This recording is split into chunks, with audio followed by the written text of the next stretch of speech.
आस लगाई है।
प्रेम से अलोपा देवी की पूजा की है। बोलिए दुर्गे मैया की। और 200 रुपए श्री प्रमोद साक्य जी ग्राम खन्नापुर से आए हैं। प्रमोद भैया की तरफ से 201 रुपए का दान आया है। भगवान लंबी आयु करे, धन धाम से मां लक्ष्मी भंडार बढ़ती रहे। बोलिए गोविंद भगवान की। जैसे ही पूजा की तो अलोपा देवी ने वरदान दिया, चिंता न कर बेटी, तेरा मनोरथ शीघ्र ही सफल होगा। इधर पूजा करने के बाद रुक्मिणी खड़ी हो गई, भगवान वहीं पर आ गए, लेकिन भगवान से रुक्मिणी की पहचान नहीं हो रही। विचार करते हैं कौन सी रुक्मिणी है। तब तक रुक्मिणी ने अपने कंगन वाले हाथ को ऊंचा किया, बहने अरे जे किन की फौजें हैं, जे किन की फौजें हैं। बोली जे शिशुपाल की, जे दंत वक्र की, जे कन्हैया की। जैसे कंगन वाला हाथ उठाया, भगवान ने उन्हें पहचान लिया और रथ में बिठा लिया। रथ में जब बिठा लिया है, अब तो दौड़ करके गई हैं लड़कियां, दौड़ करके गई और अपनी बहन और भाभी से समझाई के बोली, अरे अम्मा करिया करिया हतो और आए रोके मेरे कॉले गया।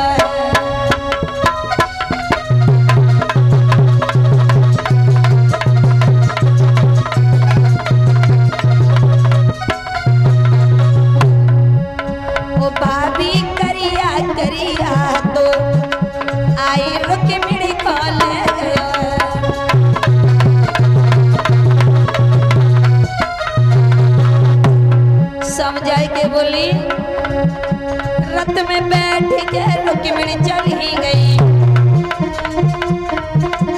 रथ में बैठ के रुक्मिणी चल ही गई, हमसे नहीं गई कछुआ रुक्मिणी कहले।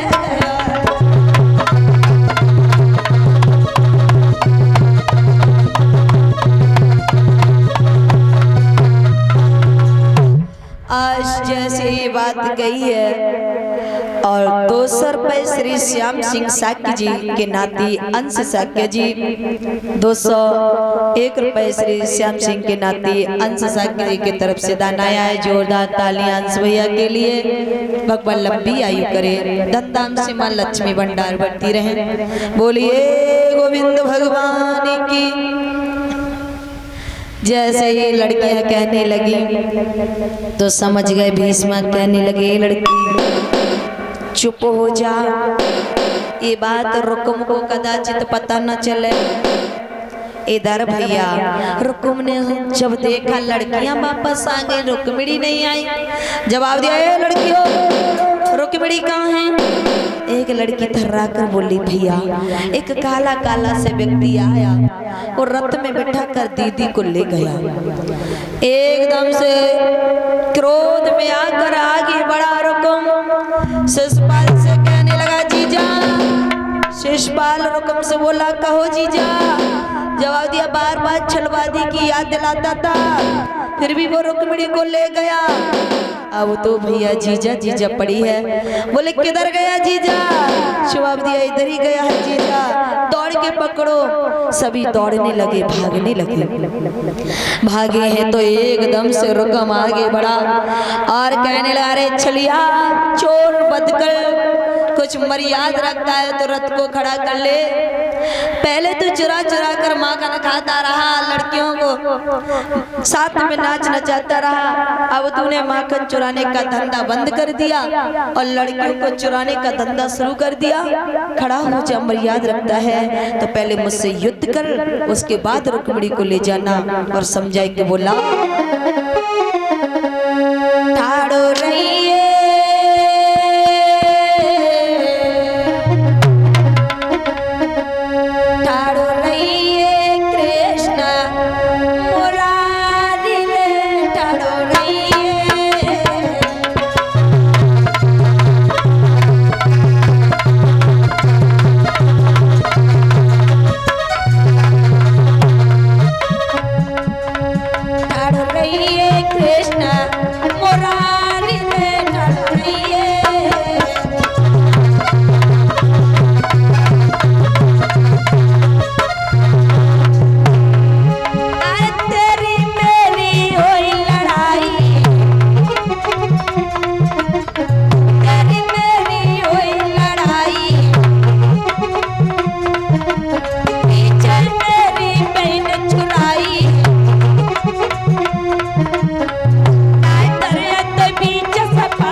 भगवान ने रथ को खड़ा कर लिया।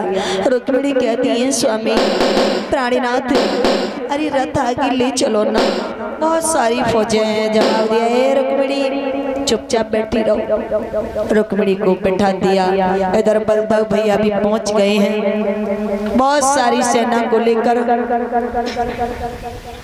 अनेक सेना का श्रृंगार कर रहे हैं। बलदेव भैया ध्यान देना मेरी भैया और भैया, इधर रथ को खड़ा कर लिया शिषपाल और रुकुम भगवान कृष्ण से युद्ध करने लगे। घमासान युद्ध हो रहा है। शिषपाल और जरासंध तो मैदान छोड़कर वहां से भाग गए हैं। गौर करना भक्तों, रुकुम हार गया है। जब रुकुम को घसीटा है भगवान ने तो रुक्मिणी से भैया का तरस नहीं देखा गया। रथ से नीचे उतर आई, कहती है प्राणनाथ मेरे भैया को ना मारो, छोड़ दो मेरे भैया को, वरना संसार में बदनामी होगी। एक बहन ने शादी के चक्कर में भैया को मरवा दिया। तुम नहीं जानते हो प्राणनाथ, हर बहन को समय समय पर अपने भाई की और भाई को अपने बहन की बड़ी याद आती है। समझाई के बोली है